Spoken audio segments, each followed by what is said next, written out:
بسم الله الرحمن الرحيم. Dear students of the third secondary stages, welcome to our second revision, and this time it's revision on Unit 5, which is entitled Work-Life Balance. So let's get started. Okay, we will start with the most important definitions of Unit 5. Number 1, deadline. Deadline means a date of time by which you must finish something. Deadline. Following, client. Client is a noun. It means someone who pays a person or a company for work. زبون أو عميل يعني. Sociable, an adjective, means friendly, likes to be with other people. Freelance, working independently for several companies. Working independently. Accounts, a record of money that a company or a person has received and spent. A record of money that a company or a person has received and spent. Take on, a phrasal verb which means start doing or be responsible for something. Regular, an adjective, means repeated, planned for the same time every day. A regular, like regular exercise. Task, a noun which means a piece of work that someone has to do. Okay? Now it's time for language notes. And the first phrasal verb we have in this unit is take off. Of course, take as a verb has more than one adjective following it. But in this unit we will look at take off, which has more than one meaning. Take off ليها أكتر من معنى. أول واحد, I can't take off anytime this week. Take off here means يأخذ راحة أو أجازة. Number 2, it was so hot so I took off my jacket. Take off here means the opposite of put on, اللي هو يخلع. Third example, the plane took off at 4:30. Take off here means the opposite of land. بالنسبة للطائرة تقلع. The last one, her career took off after she won the competition. Here means يعني ينجح فجأة.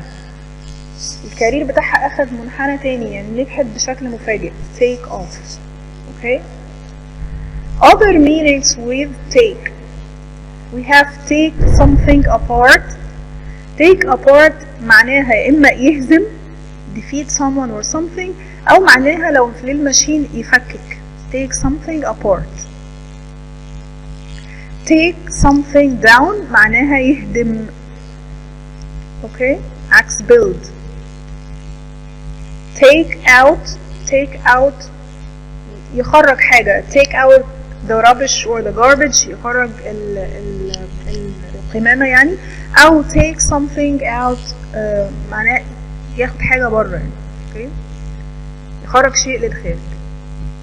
Take up means to start to learn something, يبدأ يتعلم حاجة.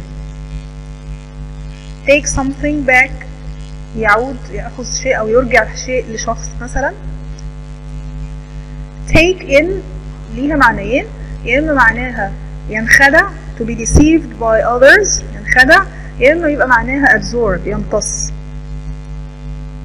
Take over معناها take control of something، يتولى مسؤولية شيء.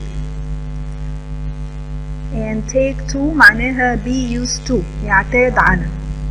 Right? Okay, here we will look at the difference between let, make, cause, and allow. And you have to notice something, that let and allow means يسمح, and both have the same meaning. Make and cause means يسبب أو يجعل, and both have the same meaning. Okay, let is always followed by an object and infinitive without to, like in the following example. We let our children read simple stories. We let our children read simple stories. يسمح. What about make? Okay, make is also followed by an object and an infinitive without to, like in the following example. We make our children read simple stories. The difference is in meaning. المثال الأول معناه يسمح، المثال التاني معناه بنخليهم، بنجعلهم، مش بنسمح لهم، يعني المعنى هو اللي مختلف شوية. But the structure is the same. Okay, what about cause? Cause is also followed by an object, but it is followed by to plus infinitive. He caused the little girl to cry. To cry. Allow is the same as cause, followed by an object plus to plus infinitive. For example, using good seeds allows farmers to get better crops. Allows farmers to get better crops. Okay? There is also a difference between the word sociable and social. Sociable means اجتماعي للأشخاص. الشخص الاجتماعي اللي بيحب يتعامل مع الناس بنسميه sociable. Our new neighbors are a nice sociable couple who like parties and talking to people. Okay? But social اجتماعي للأشياء، يعني لما بشوف شيء حاجة اجتماعية related to society is called social. There should be serious attention to our social problems such as unemployment and crime. Social problems يعني مشاكل اجتماعية خاصة بالمجتمع مش الشخصية نفسها. Okay? And there is also a difference between freelance and free. Freelance قلنا person who works independently بيعمل بشكل مستقل بعيد عن انه يبقى شغال موظف في مكان. My sister works as a freelance translator working from home. Okay? But free has either meaning that you are free, انت حر, you are free to come to go and go as you please, or the swimming pool is free for hotel guests, is for free, مجاني. Okay?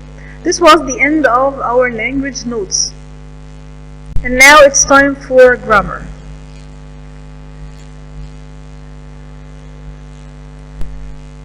Our grammar lesson is about so and such, that, enough, to, and that. Okay. We use so or such plus that and enough or to plus that to express result. To express result. عشان أتكلم على النتيجة. Number 1. So plus adjective or an adverb and that. معناها جدا لدرجة أن. زي ما احنا شايفين so is followed by بيجي بعديها يا إما adjective يا إما adverb and that. ومعناها جدا لدرجة أن. For example, that cake is so delicious that I will have another one. جميلة جدا لدرجة إن أنا هاخد واحدة تانية. They walked so slowly that they missed the train. كانوا ماشيين ببطء جدا لدرجة إن هم ما لحقوش القطر. يبقى in the first example we have delicious as an adjective. In the following example we have slowly as an adverb. Number 2, such is followed by an adjective or a noun and that. Adjective or a noun and that. Like in the following example. And we have also another form, such a or an plus adjective plus a singular countable noun. وبرضه such معناها جدا لدرجة أن. It was such a useful book that I read it twice. It was such a useful book that I read it twice. ناخد بالنا إنه such شبه so في المعنى بس الستراكشر أو شكل الجملة مختلف. في so دايما بذكر you mention the thing first. زي ما نقول مثلا the book was so useful that I read it twice. لكن لو عايز اجيب التركيبة ب it is أو it was أحط such ما أحطش so. It was such a useful book that I read it twice. It was such an interesting film that I want to see again. Okay? Okay, also such is followed by adjective plus a plural noun or an uncountable noun without a or an. زي ما خدنا بالنا في المثال اللي فات such was followed by a or an، بس لازم يكون النون اللي بعديها singular و countable طبعا. لكن لو جه بعدها plural noun مش هنحط a or an of course عشان طبعا تيجي مع singular، او لو جه بعدها uncountable noun مش هنحط برضو a or an. Like in the following example, it was such nice weather that we went to the park. Weather is uncountable, so we didn't put a or an. They were such cheap books that I bought them all. Okay? Okay. Number 3, enough. Enough معناها بشكل كافي. طيب it is preceded by بيجي قبلها adjective or adverb. Enough to plus infinitive. We use it to mean as much or as many as necessary. It has a positive meaning. معنى دايما ليها معنى إيجابي ومعناها بدرجة كافية. بدرجة كافية. Hamdi is tall enough to be very good at basketball. Hamdi is tall enough to be very good at basketball. The man spoke clearly enough to make it easy for us to understand. Clearly enough, adverb plus enough. Tall enough, adjective plus enough. Okay? Number 4, to plus adjective or adverb plus to plus infinitive. It means we use it to mean more than wanted or necessary. عكس enough في المعنى، معناها جدا بس بشكل سلبي، جدا زيادة عن اللزوم. Like in the following example, the sea is too cold to swim in. يبقى we can't swim in the sea because it is too cold. ساقع جدا، مش بشكل إيجابي، بشكل سلبي. اوكي كده خلصنا كل so or such enough and to، وباقي بس في some notes كده مهمة. Number 1، احنا قلنا قبل كده ان so is followed by adjective or adverb plus that، بس احيانا so او much او little بيجي بعديها uncountable noun وبعدين that، او يجي بعديها many او few plus plural noun and that. زي المثال اللي جاي، there is so much traffic that we won't be on time. There is so much traffic that we won't be on time. He made so many mistakes that he failed. He made so many mistakes that he failed. Mistakes هنا plural noun، وفي المثال الأول much traffic is an uncountable noun. Okay، يبقى so much أو so little هيجي بعديها uncountable noun، لكن so many أو so few هيجي بعديها plural noun، والاتنين هيجي بعديهم that. Note number 2، such, a lot of, and it is followed by plural or uncountable nouns. يعني such مش a or an بقى، هنا ممكن اجيب such a lot of، بس اللي هيجي بعدها هيبقى يا plural noun يا uncountable noun. Like, he has such a lot of money that he doesn't know what to do. Okay? Okay, here we have the third note we have is so comes plus an adjective plus a or an and a noun.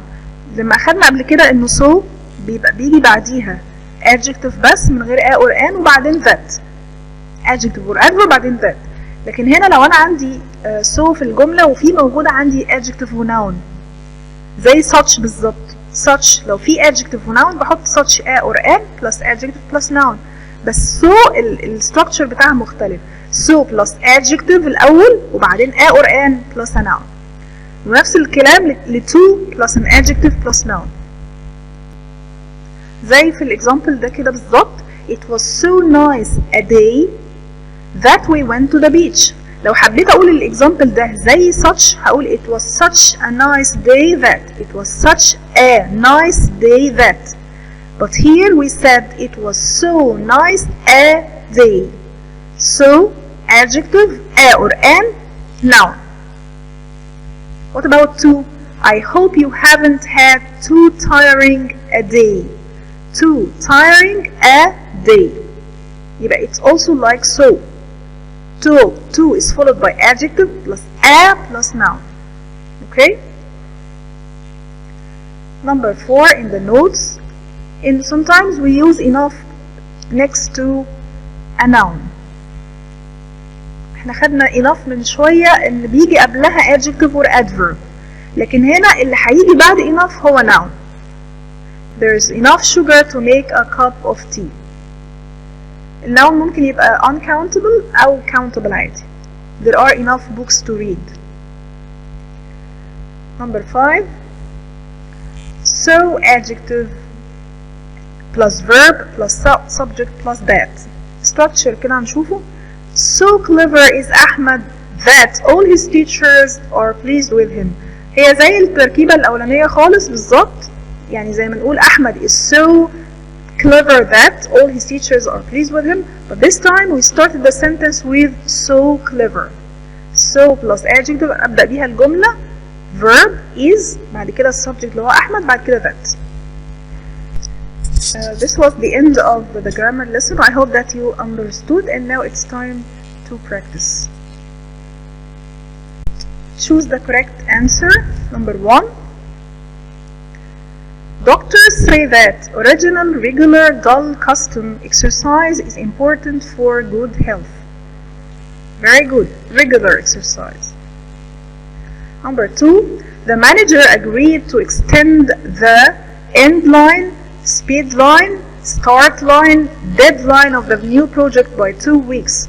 To extend, يمد the deadline. Very good. Number 3. We haven't taken or given or done or made any time off since last summer. We are working very hard. We haven't any time off. We haven't taken. Excellent. Number 4. Our new neighbors are sociable, social, ambiguous, dull people who enjoy having parties. Who are the people who enjoy having parties? Of course, they are sociable people. Number 5. The young man is trying to earn a living as a freelance, a free, a busy, a vacant designer working with many publishers. Working as a living as a freelance. Thank you. Number 6. It's such an nice weather. Do you want to go for a walk? Okay, nice weather, adjective, uncountable noun, so it's such nice weather. Very good. Number 7. Bilal is so strong, too strong, strong enough, enough strong to carry the table. Yes, thank you. Bilal is strong enough. Number 8. All of us are so short, short enough, too short, enough short to see over the wall. All of us are space 2. Yes, all of us are too short to see over the wall. Number 9. The exercise was too or such or so or enough easy that I finished it in 2 minutes. Yes, it was so easy. Number 10. Hannah did not feel so well, too well, enough well, or well enough to come to school. Yes, thank you. It's well enough. The last example we have is it was so tiring a day, so a tiring day, such tiring day, or too tiring day that I went to bed early. Very good. It was so tiring a day. Now, dear students, thank you very much for your good listening. I hope that you understood and benefited a lot, and see you next time, inshallah. Bye bye.